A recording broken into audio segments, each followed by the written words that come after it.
Hello সবাইকে, আসসালামু আলাইকুম। কেমন আছেন সবাই? আশা করছি যে যেখান থেকে আমার ভিডিওটি দেখছেন সবাই ভালো আছেন, সুস্থ আছেন। আমিও অনেক অনেক ভালো আছি। তো আজকে একটি লং ভিডিও শেয়ার করছি আপনাদের সাথে।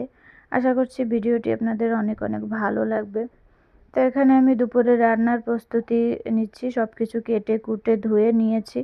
এরপরে মাছটা আজকে আমি পাঙ্গাস মাছ রান্না করব। তো মাছটা হলুদ আর লবণ দিয়ে ভালোভাবে মাখিয়ে এবার তেলে ভেজে নিলাম। পাঙ্গাস মাছটা আমরা সবাই এটাকে জাতীয় মাছ বলে থাকি। অনেকে আছে পাঙ্গাস মাছ পছন্দ করেন না, তবে আমার পার্সোনালি পাঙ্গাস মাছ খুব ভালো লাগে। আমার ফ্যামিলির লোকজনও তেমন একটা পছন্দ করে না, বাট আমার অনেক পছন্দ পাঙ্গাস মাছটা। তো পাঙ্গাস মাছটা ভুনা করার জন্য আমি এখানে প্রথমে দিয়ে দিয়েছিলাম কড়াইতে তেল, তারপরে দিয়ে দিয়েছিলাম পেঁয়াজ, এরপরে জিরা, রসুন, হলুদ, লবণ, মরিচ দিয়ে একটু আলু দিব। আলু দিয়ে একটু ভুনা ভুনা করব, যেটা খেতে খুবই ভালো হয়। প্রায় মাছ ভুনা করলে আমি এর সাথে কয়েক টুকরা আলু দিয়ে থাকি, খুব ভালো লাগে খেতে।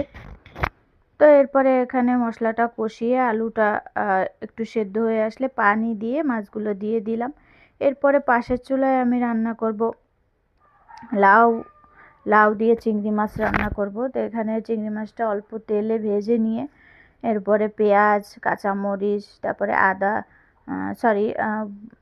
জিরা, রসুন, এরপরে হলুদ লবণ দিয়ে তারপরে কষিয়ে লাউটা কষাতে দিব। আর পাশের চুলায় আমার পাঙ্গাস মাছ রান্নাটা প্রায় হয়ে এসেছে। উপরে একটু ধনিয়া ছিটিয়ে দিলাম, ধনিয়া পাতা।